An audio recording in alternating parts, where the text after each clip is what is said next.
So here we have the 3-month-old puppy, scared of hoovers. He's very sensitive to sound, being the age and being the breed.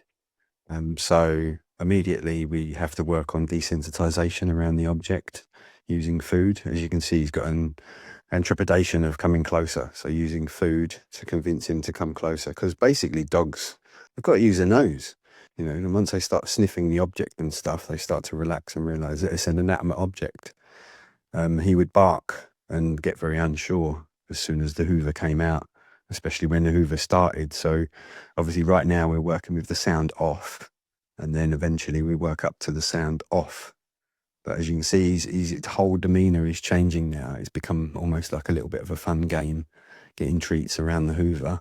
Now I'm going to work on trying to get him closer to the actual base, popping treats on the base, forcing his nose to smell the object. Just all desensitization. You can see by his demeanor that this has become now a nice fun game rather than something that's scary. Look at him. So yeah, like I say, just working with the treats.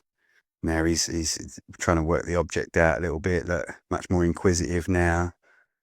That is that end. He knows that's the sucky end. So he's a little bit unsure. You could see the sort of wiggly puppy silly bow that he did, like a bit playful but a bit unsure.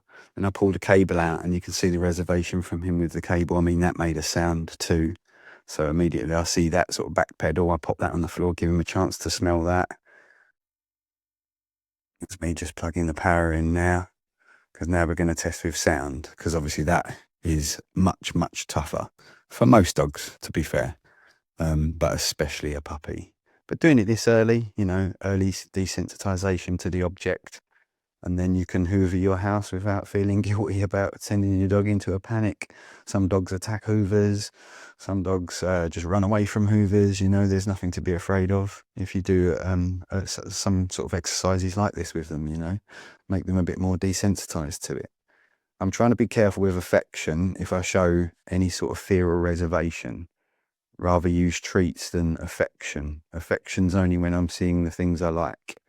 Because if you give him affection when he's fearful or when he's unsure, you can kind of keep his brain in that mindset.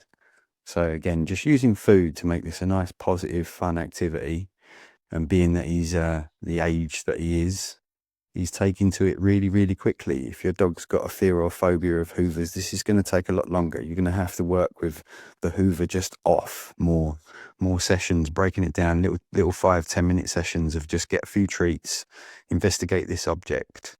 As you see, I had to pop them on the floor to begin with to even bring him close enough, to bring the nose close enough. Sometimes you might need to use higher value treats to make the nose, because their nose is so powerful, they will follow their nose. So there you go.